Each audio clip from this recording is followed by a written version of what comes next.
The diaries were in a wooden box in the corner of a workshop that had not been used in years. 14 notebooks, the spiral-bound kind sold at hardware stores, each one labeled in pencil on the cover with the year it covered and its number in sequence. The first was dated 1950. The last was dated 1991. Roy had kept one every year for over 4 decades, without a single gap. His grandson Jack found them in the spring of 2008, when the family gathered at the old farmhouse north of Leona, Wisconsin, to clear out the property after Naomi, Roy's wife of 60 years, passed away at the age of 86. Jack had been in Roy's workshop hundreds of times growing up. He knew the workbench and the pegboard and the coffee cans full of sorted screws and the shelf of oil cans in their specific arrangement. He had never noticed the box. It sat under the workbench behind a tarp that covered a broken snowblower. He found it because he was clearing the back of the workshop, the unglamorous work that falls to the youngest person in the room. He pulled the tarp, moved the snowblower, and set the box on the workbench. He opened it, recognized Roy's handwriting on the covers, and assumed he had found the farm records, planting logs, equipment notes, milk production tallies, that kind of thing. He assumed wrong. Before we go any further, let us be clear about what those diaries document. For 41 consecutive years, Roy left a venison haunch on a white pine stump at the back corner of his property on the first Saturday of November, and by morning it was always taken. He called the practice rent. He resisted both words, offering and ritual. He was not a spiritual man in any organized sense, and would have resisted that framing. He called it rent because he believed, based on what he had seen in the winter of 1949, and what he continued to observe on and off for the rest of his life, that something had a prior claim to that land. Something that had been there before his grandparents cleared the fields in the 1880s. The thing that came for the meat every November was a dogman. Roy never used that word in the diaries, but what he described in his careful, deliberate handwriting, written by a man who had no reference point and no framework for what he was dealing with, who was working entirely from observation, matches every credible account of the creature in the research literature. Tall, upright, dark-furred, canine head, with a projecting muzzle and ears that stood erect on the skull, moving on 2 legs with a ground-covering stride. Smarter than Roy expected, which was saying something because Roy did not expect much from anything he had not already seen surprise him. So before we continue, make sure you subscribe and let us know where you are watching from. Thanks. Jack asked us to change the names of everyone in this story. His own, his grandfather's, his grandmother's, his father's. He agreed to talk on one condition. No real names. We will call his grandfather Roy. We will call his grandmother Naomi. We will call Jack's father Al. And we will call the man who handed us a box of 41 spiral notebooks and spent 3 evenings on the phone walking us through their contents, Jack. None of these are their real names. This is a family that has been keeping this particular piece of knowledge very close for a very long time, and the name change is a courtesy they earned. Roy was born in the spring of 1919 on the same land his grandparents had broken in the late 1800s. His maternal grandparents had arrived in Forest County in the early 1880s, part of the wave of German and Scandinavian immigrant families who followed the lumber companies north through Wisconsin. The logging outfits had stripped the best timber from the northern counties during the 1870s and left behind stump fields and thin soil and cheap land prices. Families came in after them, bought what the companies had walked away from, and tried to make farms out of ground that had been used hard and left raw. Roy's family built their farmhouse in 1884.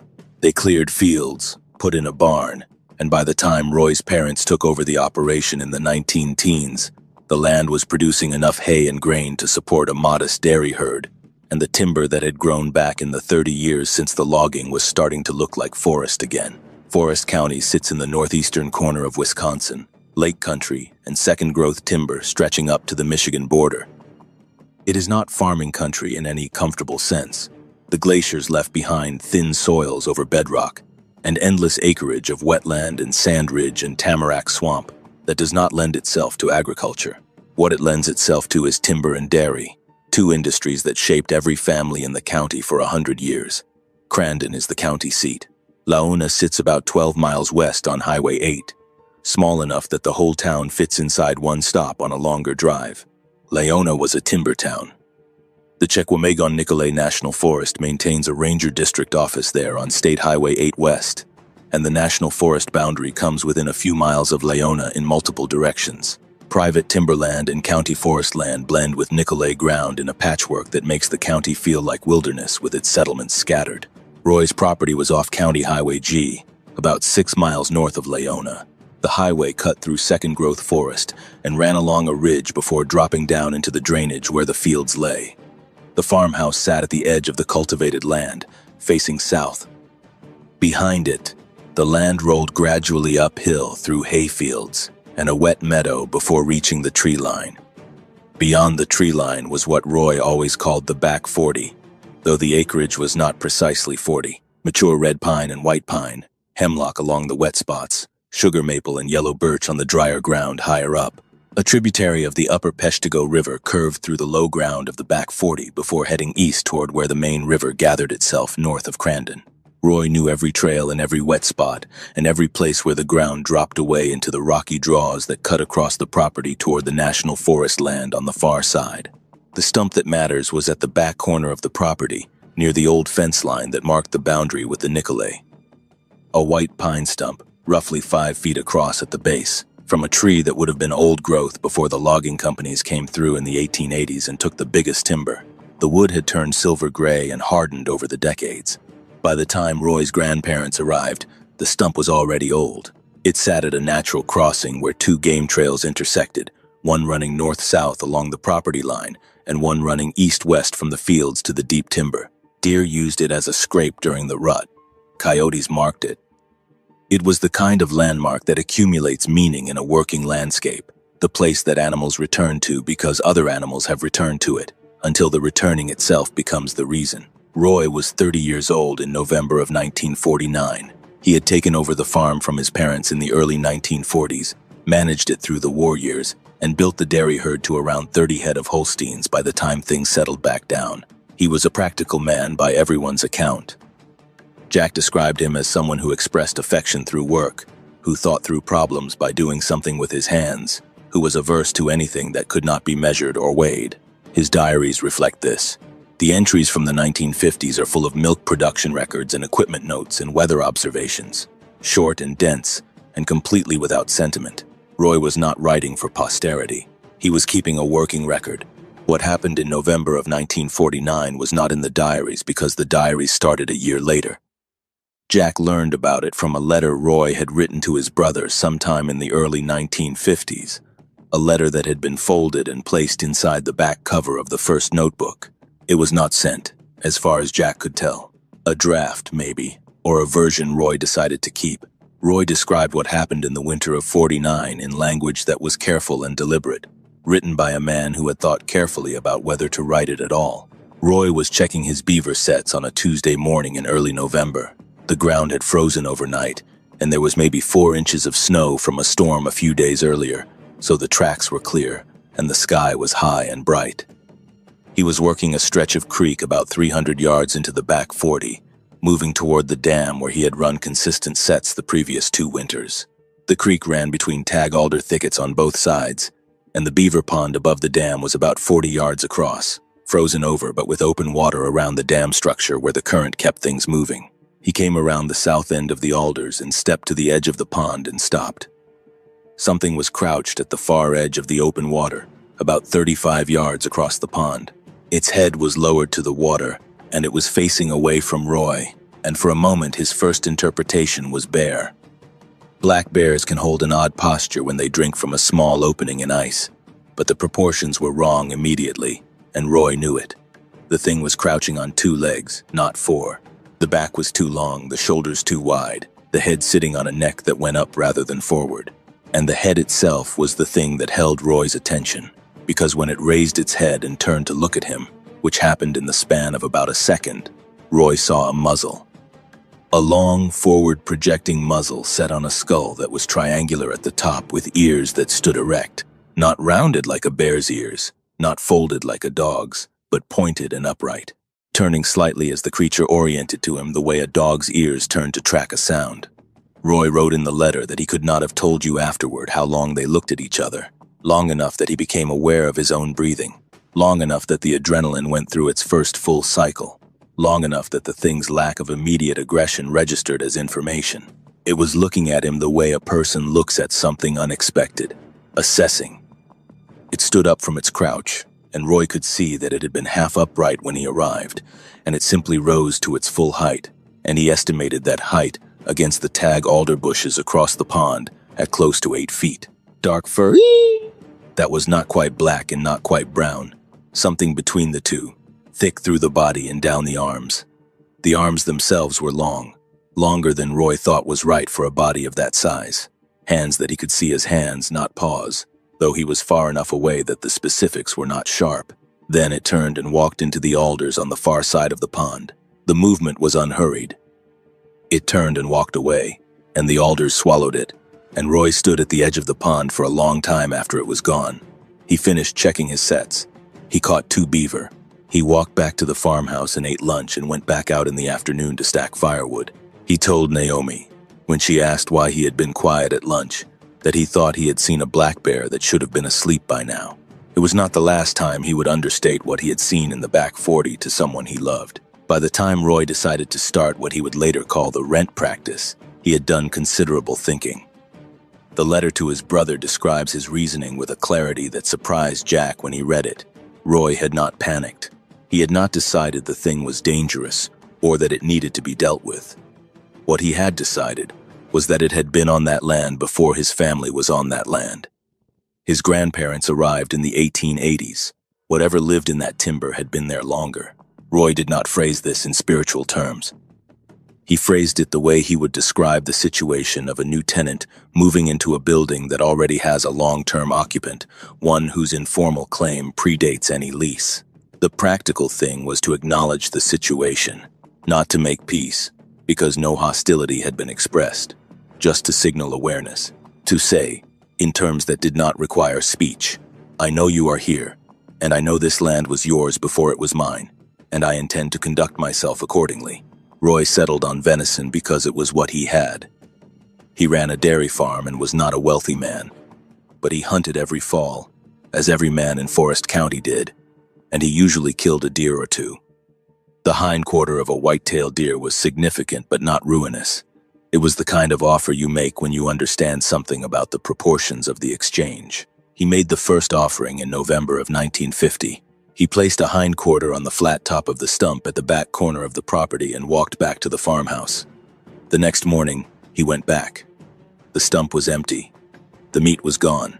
The snow around the base was pressed down and disturbed, as if something heavy had stood there for some time. The tracks were clear in the snow, canine in shape, each one larger than any track he had seen from a wolf or a dog. He photographed them with his box camera. He measured them against his boot. He walked the area around the stump and found where the tracks led into the tree line, heading north into the National Forest land. They went straight. Whatever had come for the meat had walked directly to the stump, taken what was there, and left.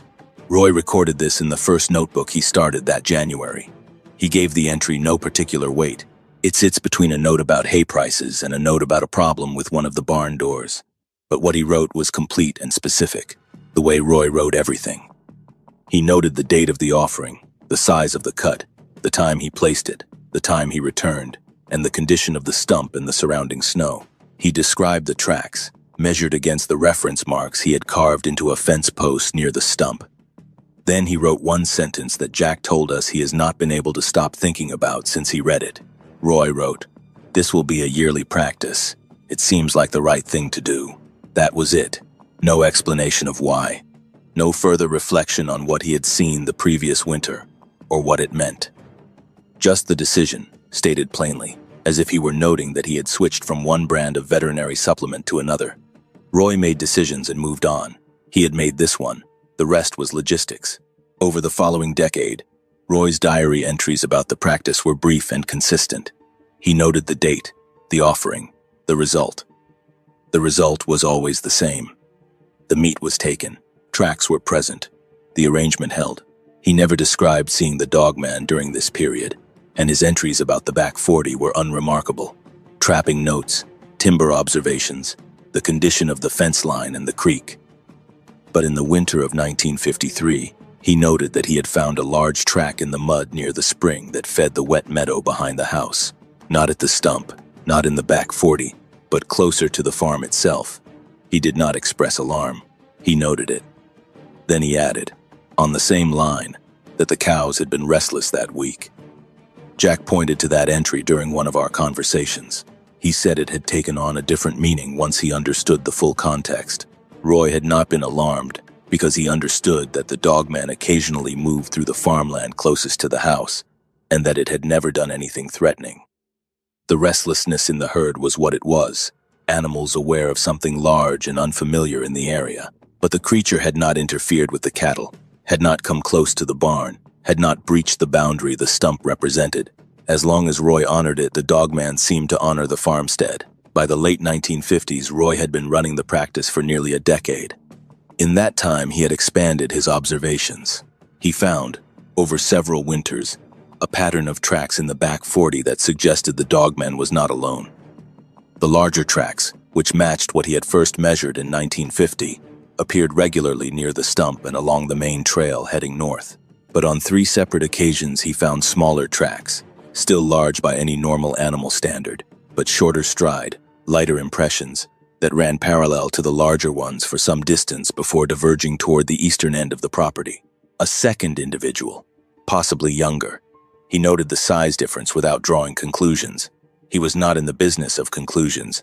He was in the business of observation.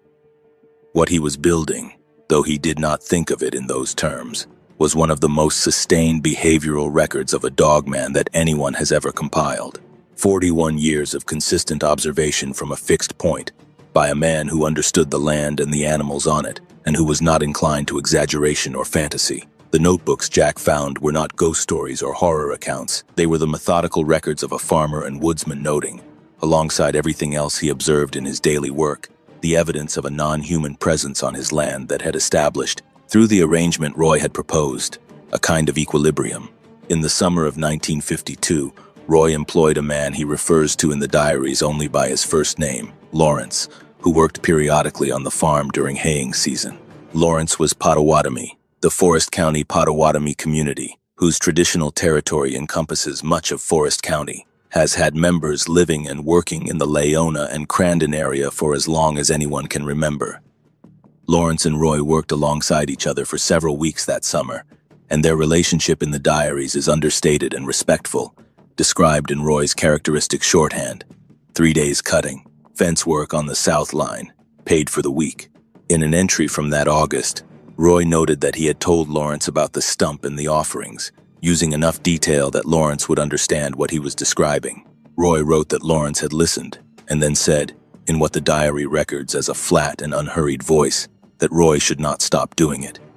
Roy asked why.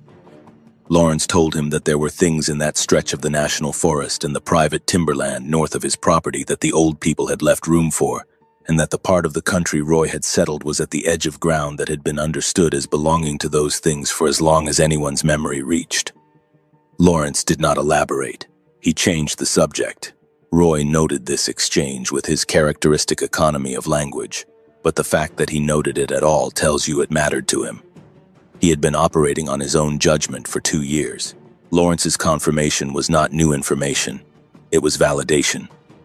And coming from someone whose community had been on this land for centuries, it carried weight that Roy did not dismiss.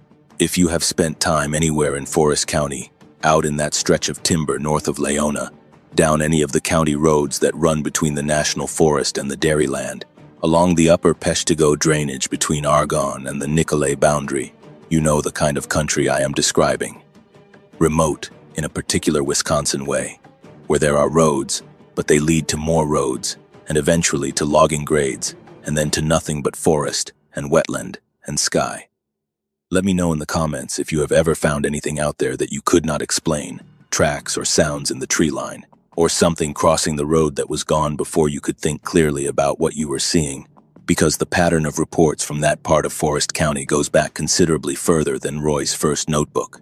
Roy did not speak to anyone else about the diaries or the practice during most of the time he kept them. Naomi knew he left the meat at the stump each November. She had seen him do it from the first year.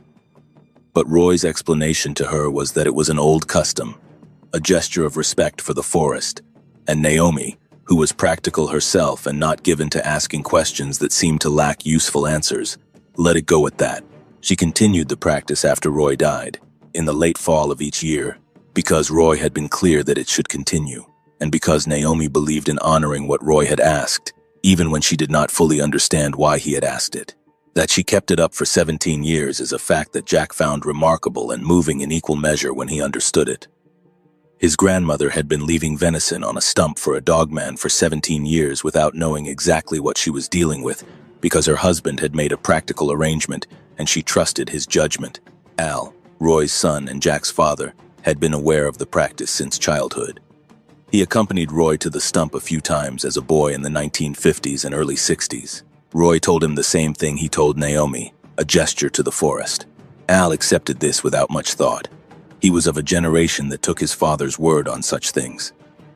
By the time Al was old enough to have real questions, he had moved away from Forest County for work, first to Green Bay and then to Wausau, and the practice had become background detail in his parents' life, rather than a matter he was directly involved in. He knew it happened. He did not know what it was for. Jack had been on the property many times as a child. He had walked the back 40 with Roy on crisp fall mornings when he was 7 and 8 and 9 years old, trailing his grandfather through the timber while Roy checked fence or scouted for deer sign. Roy had showed him how to read tracks, how to find where deer bedded, how to distinguish a coyote trail from a fox trail by the width of the stride. Roy was a patient teacher when the subject was the land. He did not say much, but what he said was specific and remembered. Jack does not recall Roy ever mentioning the stump in any significant way during those childhood walks. It was there. They passed it sometimes. Roy would glance at it and keep walking. Jack thought nothing of it. He was a child, and the stump was just a stump. He had no idea it was the center of the most extraordinary thing his grandfather had ever done. Jack was a freshman in college when Roy died, in January of 1992.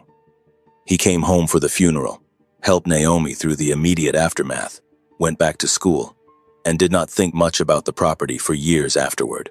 He graduated, took a job in environmental consulting, and built a life in Wisconsin's Fox Valley that had its own rhythms.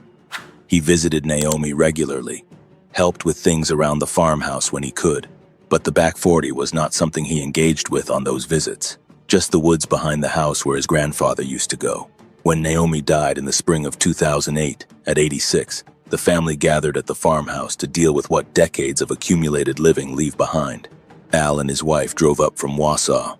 Jack drove up from Appleton. A cousin came from Minnesota. The plan was to spend a long weekend clearing out the house, then figure out what to do with the property. The farmland had been leased to a neighboring operation for hay production for 15 years, since Roy wound down the dairy herd in the mid-1980s. The lease would continue. The farmhouse would be sold or rented. What to do with the back 40 was less clear. Jack found the diaries on the second morning. He carried the box to the farmhouse kitchen and set it on the table. He opened the first notebook and read the first few pages, expecting milk production records, equipment notes. Instead, he found something he needed to read a second time to understand. He read the entry about the offering on the stump. He read it again. He looked at the date. November 1950. He turned to the next stump entry, which was November of 51, and then November of 52. He understood that every notebook was going to have an entry like this, one per year. And he did not know yet what that meant, but the consistency and the careful specificity of Roy's language told him this was not the old man leaving food for deer. He spent that afternoon going through all 14 notebooks, reading the stump entries first and then going back to read the surrounding context. By the time Al came into the kitchen to ask if he wanted dinner, Jack had pulled the unsent letter from the back cover of the first notebook and read it twice. He set it on the table in front of his father and said he needed Al to read it.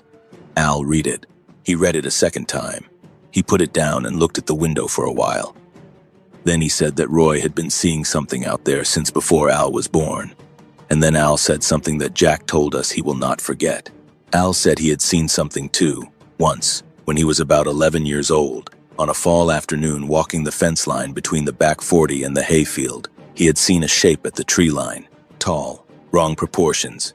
He had never thought about it again because he had not had the language for it, and because the shape had moved away from him, and he had gone home and never mentioned it to Roy or Naomi. And now here was his father's letter. And now Al had a word for it, and the word felt strange in the farmhouse kitchen after all those years. Jack did not sleep much that night. He lay in his grandmother's guest room and listened to the forest beyond the window and thought about what the diaries meant. 41 years of a man paying rent to something that came out of the national forest in November and accepted what was offered and left the family alone. And then Naomi, for 17 more years after Roy died, continuing the practice without fully knowing why. 58 consecutive years of the arrangement holding. But what was the dogman's end of it? That was the question Jack kept returning to. Roy's diaries documented what it took and what it left behind, what it had not done, in nearly 6 decades of presence on the property, was come close to the house, interfere with the cattle, threaten anyone in the family, or take anything that was not offered. The practice had not required the family to give up anything except a hindquarter of venison each November. What it had given them in return was harder to define. The back 40 had always been quiet. Roy had walked his trap line and cut his firewood and checked his fence without incident. Al had carried one childhood sighting and filed it away and moved on with his life. Whatever lived in the timber had been present for 6 decades and had made itself felt only when it chose to. That restraint was the thing that stayed with Jack, and it raised the most uncomfortable question, which was what had been happening to the arrangement since Naomi died. Who had left the meat at the stump in November of 2008? No one. Naomi had died in March. By November, the farmhouse was empty. No one had returned since the estate was settled in the summer. The practice that Roy had maintained without exception for 41 years, and Naomi had continued for 17 more, had simply stopped. Jack drove back to Leona 3 days after he returned to Appleton. He told Al he was going up to do some work on the farmhouse. He packed a cooler with a venison roast from his freezer. He drove north on Highway 8 and turned onto County Highway G, and drove the 6 miles to the lane that ran down to the old farmhouse and parked and sat in the truck for a while, looking at the tree line in the gray November afternoon. He was 36 years old. He had read 41 notebooks. He understood, or thought he understood, what his grandfather had spent a lifetime managing. And he was afraid, not of the dogman specifically, but of what it meant to know what he now knew and to decide what to do with it. Resuming the practice felt like accepting something. Like signing something, like acknowledging that this arrangement was his now. He got out of the truck. He carried the roast to the stump and set it on the flat top. The stump was just as he remembered from childhood, gray and hard and worn smooth on the south face from decades of animal traffic. He stood there for a moment. The tree line was about 60 yards north of the stump, mature timber dark against the afternoon sky. Nothing moved. He walked back to the farmhouse, locked the door, and drove home. He came back the next morning. The roast was gone. The snow around the stump, there had been a light snowfall overnight, maybe 1.5 inches, was pressed down in a wide area around the base, as if something heavy had stood there for a while. The tracks were clear and large, coming from the north, returning north. They were not human tracks. Jack had spent enough time in the field in his environmental consulting work to know what he was looking at. He photographed them with his phone, standing over each impression with the phone held still, trying to capture the scale. He came back to the truck and sat in it with the heat running and looked at the photographs on his small screen, canine in structure, the toe pad impressions distinct. The claw marks clear, each print larger than his own hand by a significant margin. He called Al that afternoon. He said he had gone up to leave the offering and that it had been taken and that there were tracks. Al was quiet for a moment. Then he said he was not surprised. Then he said what Jack told us he had not expected from his father, who was in his early 60s by then and not given to borrowed worry. Al said, "Make sure you go every year. Roy never missed one.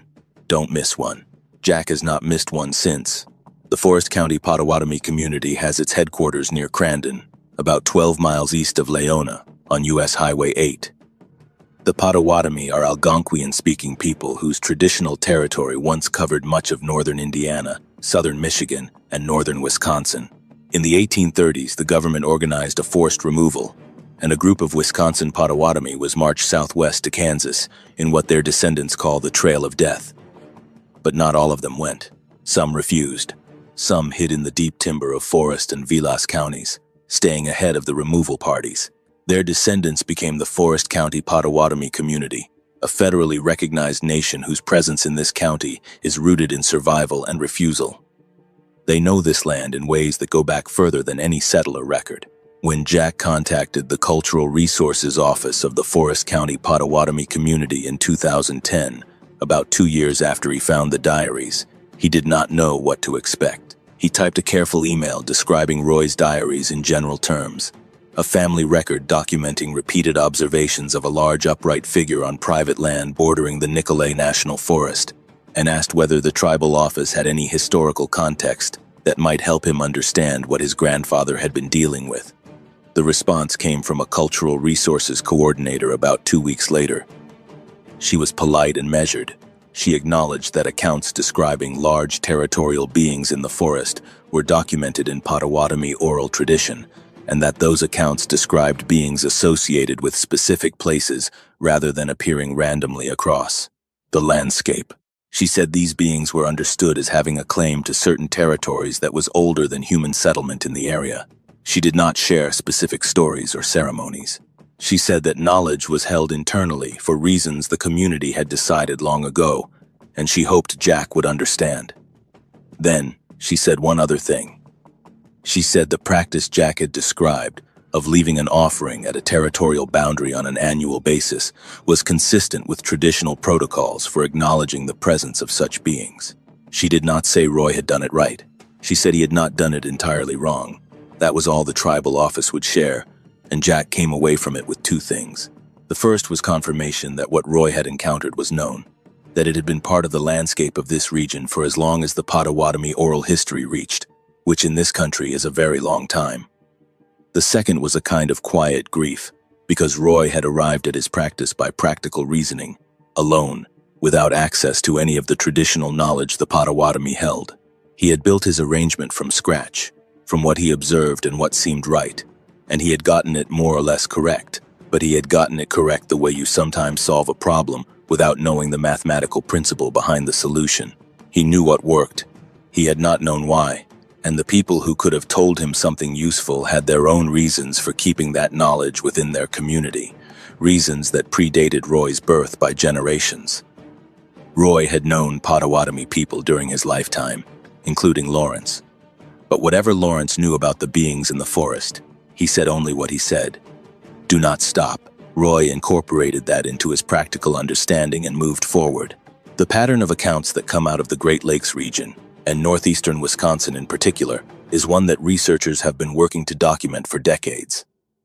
Linda Godfrey spent 30 years collecting what she initially called the Beast of Bray Road accounts, the upright canine figure first reported near Elkhorn, Wisconsin in the late 1980s, and what she came to understand as a phenomenon with a far wider geographic distribution than a single county road. Her case files accumulated reports from across Wisconsin, Michigan, Appalachia, and the Great Plains.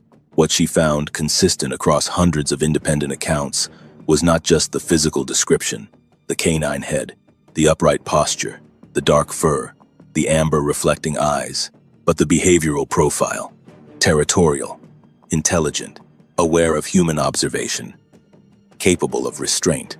These were not random predatory encounters. They described creatures that appeared to have a considered relationship with the humans who moved through their territory. Godfrey was not the first person to document this. In 1887, 2 lumberjacks working the logging camps along the Manistee River in Wexford County, Michigan, which borders Forest County and Vilas County to the northeast, on the Michigan side, encountered what they described as something with a man's body and a dog's head in the deep timber above the river. The account was recorded, circulated through the logging camps, and eventually passed into regional folklore as the kind of story that gets told when the fire burns down and the night gets long. It was dismissed as folklore for about 100 years. Then in 1987, a radio DJ named Steve Cook in Traverse City, Michigan, recorded a song called The Legend as an April Fool's prank, inventing what he called the Michigan DOGMAN. What happened when the song aired stopped Cook cold. The station flooded with calls from people who had seen exactly what Cook described, encounters that predated the song by years, sometimes by decades. Cook did not create the phenomenon. He gave it a name and gave witnesses permission to speak. He spent the rest of his life taking those calls seriously. The pattern Godfrey documented and Cook's collected reports corroborated: nocturnal, territorial, associated with water sources and wildlife corridors, aware of cameras and human technology, behaviorally consistent across thousands of miles and more than a century of testimony, is present in every detail of Roy's 41 notebooks. Forest County is about 300 miles from Wexford County and 140 from Elkhorn. What Roy observed matches what those other accounts describe. The same dark fur, the same canid skull on a body built for upright travel, the same territorial intelligence, the same restraint toward humans who acknowledge the arrangement without being told its terms. Roy's diaries added something to the research record that no single encounter report could provide: long-term observation. Every other documented Dogman encounter is a single event: a sighting on a road, a confrontation at a campsite, a clip from a trail camera before the camera goes dark. Those encounters show what the Dogman looks like and how it responds in the moment of contact. They do not show how it lives. Roy had 41 years of that data. Annual observations of tracks and behavior from a fixed point, seasonal patterns, evidence of multiple individuals over time. The behavioral consistency of an arrangement maintained without a single exception across 4 decades. There is one entry in Roy's diaries that Jack read twice before he fully understood what it described. It was dated November 1963. Roy was 44 years old. He had been running the practice for 13 years. The entry begins with the usual logistics: the date, the cut of meat, the time of day. But then it continues in a way the earlier entries never did. Roy wrote that he arrived at the stump in the early afternoon on a gray November day, about an hour before he usually left the offering. He had come early because the forecast called for snow overnight, and he wanted to make sure the trails were clear before dark. When he came around the last stand of hemlocks and into the small clearing where the stump sat, the creature was already there. It was standing about 30 feet from the stump, in the shadow of the tree line. Roy saw it immediately. He stopped walking. The creature had also stopped moving. They looked at each other across the clearing. Roy wrote that it gave no indication of wanting to leave. It stood with a stillness that he found more unsettling than movement, because the stillness was not the freeze of an animal that has been startled. It was the stillness of something that had been waiting. Roy did not leave. That is the thing about this entry that makes it different from everything else in 14 notebooks. A reasonable man, a practical farmer who has just encountered a large, dangerous, intelligent predator in a clearing in the woods at dusk, leaves. Roy did not leave.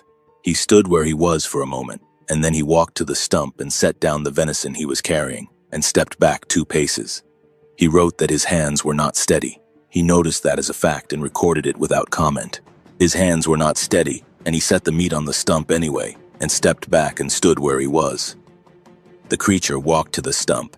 The stump was between them, and as it came forward, Roy was watching from close enough to see the color of the fur in the flat November light: very dark brown, almost black across the back and shoulders, slightly lighter along the chest and the inside of the arms. He could see the muscle movement through the shoulders as it walked. He could see the head, the muzzle heavy and carried low when it walked, the ears swiveled forward, the eyes focused. He was certain of that. They were on him. It reached the stump and took the venison. It did not look away from Roy while it did this. It took the meat and stood there for a moment, holding it, and it looked at him. Roy wrote that he could hear his own pulse in his ears.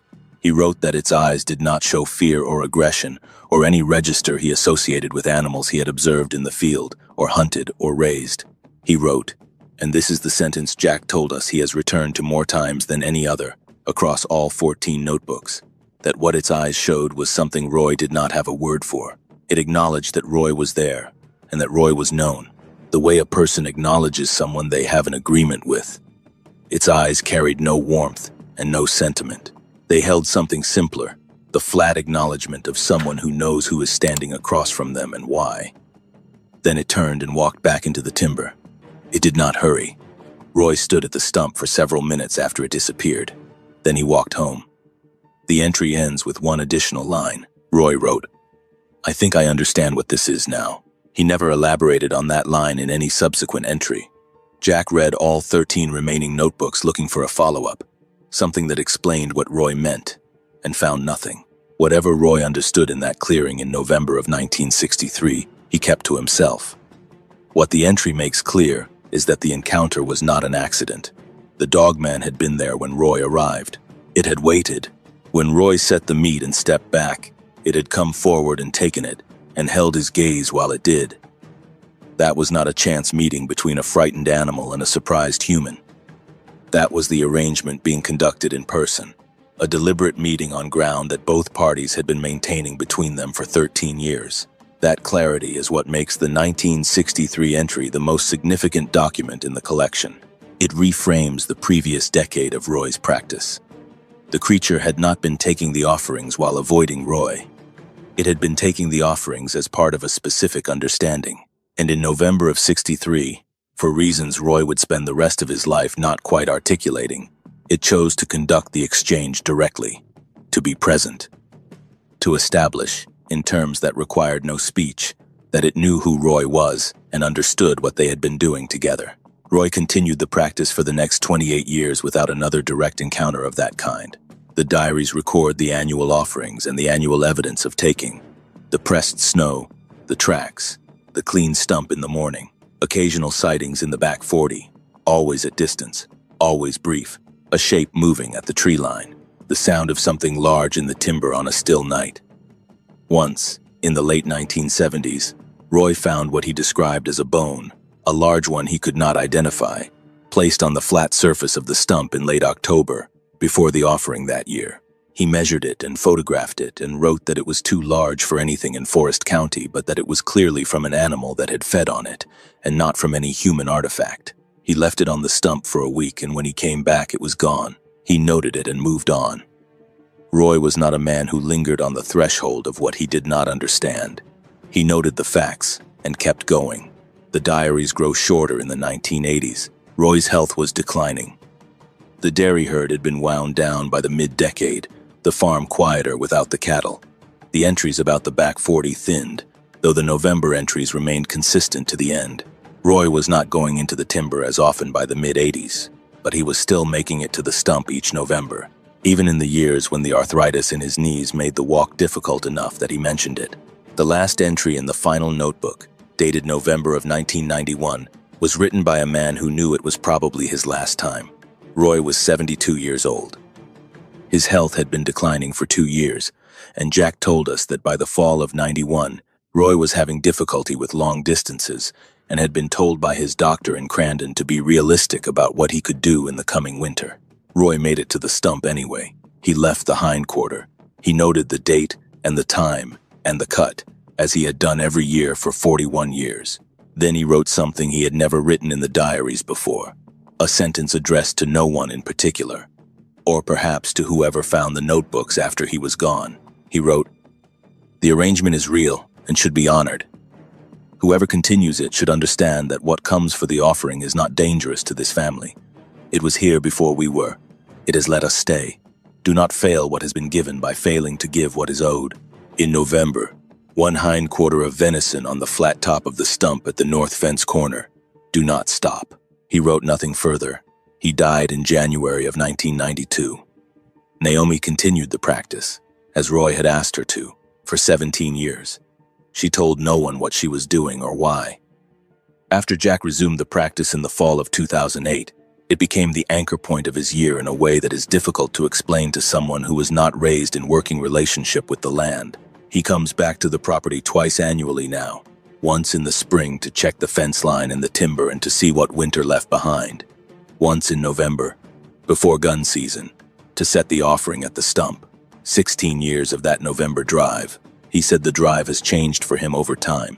In the first few years he was nervous going up, alert in a way that did not come naturally. Watching the tree line as he walked the back 40, listening. In recent years, the nervous alertness has given way to something more settled. He knows the practice. He knows what it asks and what it provides. He understands the terms. He has not had another direct encounter in 16 years, but he has found what he expected to find each November morning when he went back to check the stump. The meat is taken. The snow is pressed down. The tracks are there. He photographs them every year. He has a library of track photographs spanning 16 years of the same stump in the same clearing. Each year, the same large canid prints approaching from the north and departing north. Each year, the impressions slightly different, the angle of approach varying, the depth varying with snow conditions, sometimes a single set of tracks and sometimes two, and in 3 recent years, a third set that are smaller and lighter than the others. A third individual, a younger animal, Jack believes, based on the size. The family, if that is the right word, is still there. Still using the ground that Roy's family settled in 1883, still coming for what is owed each November. In the fall of 2019, Jack came back to the property on the Saturday before his planned offering and found something at the stump that he had not put there. A piece of antler, a shed from a whitetail buck, placed on the flat top of the stump. It had not been knocked there or wedged in by accident. It was placed, deliberately, on the center of the surface, set with the tine pointing east, centered on the surface. Jack stood and looked at it for a long time. He photographed it. He carried it back to the farmhouse and set it on the kitchen table and looked at it for the rest of the afternoon. He thought about Roy's 1978 entry, the bone left on the stump in October of that year, the one Roy had noted and not explained. Jack's interpretation, offered carefully and with full awareness of what he does not know, was that the placement was not random, that the antler was a return of something. The way you return a gesture. He is not a mystical person any more than Roy was. He holds an advanced degree in environmental science. He does not say these things lightly. But the antler was placed, not deposited, and the placement happened in the gap between his visits in a clearing that is 400 yards from the farmhouse, and not on any regular animal travel corridor that would explain an accidental deposit. He left the offering that year, as he always does. When he came back the following morning, the antler was gone. So was the venison. The tracks in the snow were multiple, the 3 sizes he had been seeing in recent years, converging on the stump and departing together. The cost of this knowledge is something Jack measures in small ways. He has not told his wife the full story. She knows he goes up to the property twice a year. She knows he considers it important. She does not know what he leaves at the stump or why. Jack said he made a deliberate decision not to bring her into it, and he is aware that this means carrying something alone that Roy carried alone, and that the aloneness is part of what the knowledge does to a person. You cannot share it without starting a conversation that has no comfortable landing place. Saying that your grandfather made a 40-year arrangement with a dogman and that you have been honoring it for 16 years, and that the tracks in the snow every November confirm the creature is still there. That sentence does not lead anywhere most people can follow you, so Jack doesn't say it. He shared the diaries with one other person, a former colleague who now runs an environmental consulting firm in Rhinelander.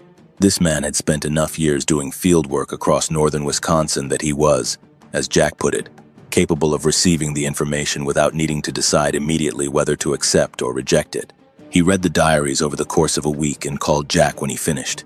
He said they were remarkable. He said Roy was clearly a careful observer. He said he did not know what to make of the face-to-face entry from 63 and that he needed to sit with it. He asked Jack what he was going to do with the notebooks. Jack said he didn't know yet.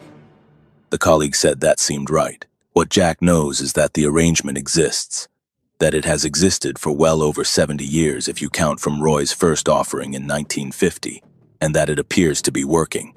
The property is intact. The timber is growing. The creatures are present and consistent and have not, in all that time, done anything to harm any member of the family or interfere with the property beyond the restlessness they occasionally cause in farm animals that are no longer even there. Roy called it rent.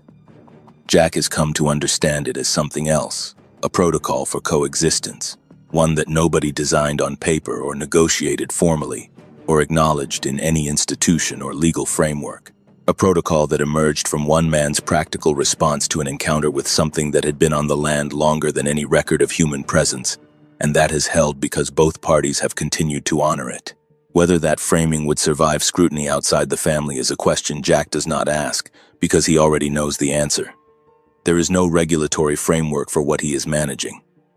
The Wisconsin Department of Natural Resources has no category for an undocumented large bipedal predator, territorial in nature, present in documented continuity for 6 decades on private land in Forest County. The Chiquamagon-Nicolet National Forest's Wildlife Management Program does not include protocols for the management of relations between neighboring landowners and species that the Forest Service does not classify. And the academic community, which might in theory be interested in 14 notebooks of behavioral observation spanning 4 decades, cannot engage with the core subject matter without first accepting a premise that exceeds what published science currently acknowledges. The institutional silence around what Roy documented is not a conspiracy. It is a structural problem. The Department of Natural Resources recognizes a specific list of large predators in Wisconsin: gray wolf, black bear, coyote, bobcat, cougar. There is no category for an unclassified bipedal canid. There is no form, no code. If Roy had filed a report in October of 1949, the system would have had nowhere to put it. Unknown species do not exist within its architecture. The people who run the system have careers built around that architecture. Acknowledging something outside it threatens their credibility, so they do not acknowledge it. Roy understood this intuitively. He was a farmer, not a scientist, but he understood how institutions work in small counties. He knew what happened to the farmer in the next township who told his story at the feed store and was not believed. He knew the difference between carrying knowledge and sharing it, and he chose to carry it. The notebooks were his answer to the isolation that choice created, a record that was complete and accurate and addressed to nobody in particular, in case the time ever came when it mattered to somebody. The Forest County Potawatomi community's acknowledgement, limited as it was, may be the most honest institutional response to what Roy built. She said he had not done it entirely wrong. For a man working alone, in 1950, from pure observation and practical reasoning, that is about as good as it gets. Jack has one remaining problem he has not solved. He is in his early 50s, in good health, still making the November drive without difficulty, but he has no children. Al is in his mid-70s and not well. There is nobody else in the family who knows what Jack knows. The problem is not logistical, it is relational. Someone has to be in relationship with the land, with the stump, with the practice, with the understanding of what it means and why it matters. That relationship cannot be transferred like a deed. It has to be built over time, through attention to what is there, and through the willingness to accept, on the basis of 41 years of notebooks and 16 years of direct experience, that the world contains more than the institutions we have built to manage it are willing to acknowledge. Roy knew that from the moment he came around the south end of the alders and saw something drinking from the hole in the ice in November of 1949. He spent the rest of his life honoring what he knew. Naomi honored it for 17 years on the strength of Roy's request alone, which is its own form of faith. And Jack has been honoring it since 2008 on the strength of 14 notebooks and 1 morning's worth of tracks in the snow. If you walk that back 40 in November, when the leaves are down and the hardwoods stand bare against the gray sky, and the frost has locked the mud solid, and the light is thin and low, and comes through the canopy at angles that make the red pine trunks glow, you can reach the stump in about 15 minutes from the farmhouse. It sits at the corner of the fence line, gray and weathered and enormous for a stump, worn smooth on the south face from decades of deer traffic. The fence is old wire and some of the posts have leaned, and the Nicolet land on the far side of it looks the same as the private land on this side because the trees don't know where the boundary is. The boundary exists for humans, in survey records and deed books and the National Forest designation that has been in place since 1933. It does not exist for what lives in the timber on the other side of it. What lives there has its own boundaries. Roy found them, over a winter spent following tracks, and a summer spent observing where they appeared and where they did not. Those boundaries have held more or less stable across 7 decades of human observation. The creatures know where the farmhouse is. They know the fence line. They know the stump. They have shown, through 60-plus years of consistent behavior, that they are willing to share this particular piece of ground with the particular family that has occupied it, on the particular terms Roy established in 1950. The stump is still there. The forest is still there. Whatever comes from the forest in November to take what has been left for it is still there. Roy's notebooks are in a fireproof box in Jack's house in the Fox Valley. 41 notebooks and a collection of photographs, some of them brownie prints from the 1950s that have gone soft around the edges, some of them Polaroids from the 60s and 70s, some of them 35mm prints from the years before digital photography, track photographs, most of them, a few images of the stump with the offering in place, and one photograph loose in the back of the first notebook, undated and without notation, taken in low light at the edge of the tree line. A large shape at a distance Jack estimates at about 80 yards. Dark, upright. The proportions wrong in a specific way that Roy had learned to recognize, and Jack has learned to recognize from the diaries and from his own years of observation. Jack does not know who took it. Roy's photographs were meticulous and annotated. This one image has no annotation at all. Jack thinks Naomi took it, sometime in the decades when Roy was still alive. He thinks she knew more than she let on. There is a kind of inheritance in this story that does not appear in any will. Roy built a working relationship with something that had been on that land for longer than anyone can calculate. He built it from observation and practical reasoning, and the partial confirmation of a Potawatomi man named Lawrence, who told him not to stop. He kept it for 41 years. Naomi kept it for 17 more, without knowing all of what she was keeping. And Jack has kept it for 16 years, knowing everything Roy knew, and carrying the added weight of understanding it fully. He thinks about the 1963 entry often. He thinks about what Roy saw in those eyes and could not find a word for. He thinks about the antler that appeared on the stump in 2019 and what it meant that it had been placed there for him to find. He thinks about the third set of tracks in recent years and what they mean about the continuation of whatever is living in that timber. He is not afraid of the creature. He has been conducting the exchange for 16 years without incident. He is afraid of what happens when he can no longer make the drive. The November light in Forest County comes in low and cold off the lake country to the west and does not stay long. By 3 in the afternoon in November, the shadows are long and the temperature is dropping fast, and the timber goes from orange to gray to dark in the space of an hour. Roy made his walk to the stump in that light for over 40 years. He knew what was in the forest. He had looked into its eyes in the clearing in '63 and had understood something he spent the rest of his life not quite putting into words. He just kept going back, year after year. First Saturday of November, 1 hindquarter of venison on the flat top of the stump at the north fence corner. The arrangement holds because someone shows up to hold it. That is all Roy ever asked. That is all it has ever required.